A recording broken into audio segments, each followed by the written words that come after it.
Hey digital explorers, ever wondered what's beyond the internet we use every day? Well, fasten your seatbelts because today we're diving deep into the world of Web3 and how it's revolutionizing our online experiences compared to Web2. Make sure to hit that subscribe button to stay updated on all things futuristic and unlock the mysteries of the digital world. Web 3.0, or Web3 for short, is the new version of the internet based on public blockchains. It's different from the old internet where big companies like Google, Facebook, or Apple were in control. In Web3, there is no central control. People can own and manage parts of the internet themselves. The main technology behind Web3 is blockchain. This technology is like a digital notebook that isn't kept by just one person, but shared across many computers. This sharing means that Web3 doesn't need middlemen or a central boss, making it quite different from the old internet Web2. In Web3, people can have their own pieces of the internet and can share things directly with each other without needing someone in the middle. This is good because it helps keep people's information private and makes it harder for governments or big companies to control what people say or do online. Web3 doesn't need permission from anyone to use its services, and you don't have to trust a middleman for doing things online. This means your privacy is safer because less of your information is collected.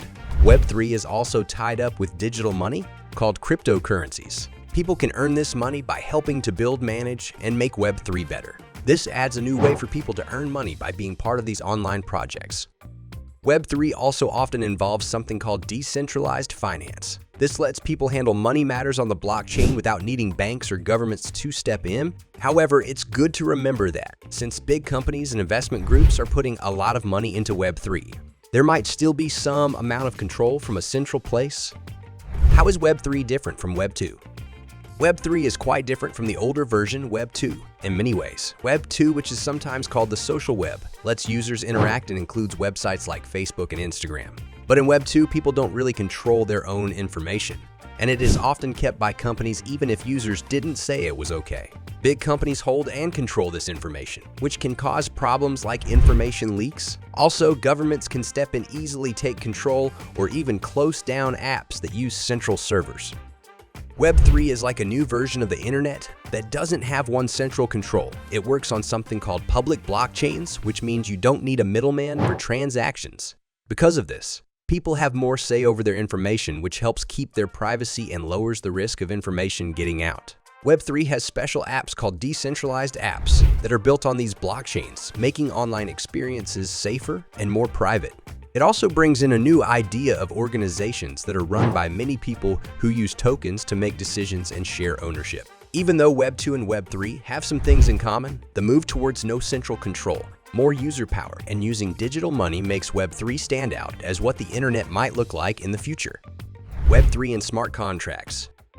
Web3 also introduces a new idea called smart contracts. These are like automatic agreements where the details are written directly in computer code. They are kept safe and copied across a system, watched over by a bunch of computers that make up the blockchain. This means they aren't controlled by just one person and can't be tampered with easily.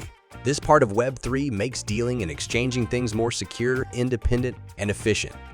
Smart contracts are different from regular contracts because they don't need a middle person like a lawyer or a notary. This makes dealings clear, trackable, and final, which helps lower the chances of disagreements and cheating. Smart contracts not only set the rules and consequences like regular contracts do, but they can also make sure these rules are followed automatically. For example, in decentralized finance DeFi, smart contracts help set up systems that can do money tasks like lending or borrowing without needing a bank. Also, smart contracts are really important in how DAOs, decentralized autonomous organizations, work.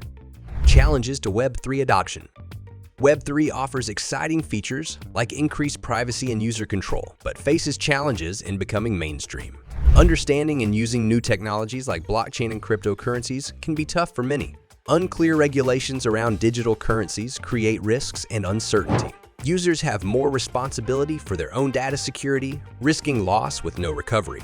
Also, current Web3 technologies have limits on speed and capacity, making expansion challenging. To overcome these hurdles, ongoing innovation and development of user-friendly tools are essential, aiming to make Web3 appealing and accessible to a wider audience, ensuring its growth and widespread adoption. And that wraps up our journey into the intriguing universe of Web3. If you found this insightful and are curious to explore more about the evolving digital landscapes, Don't forget to like this video, leave your thoughts in the comments, and of course, subscribe for more enlightening content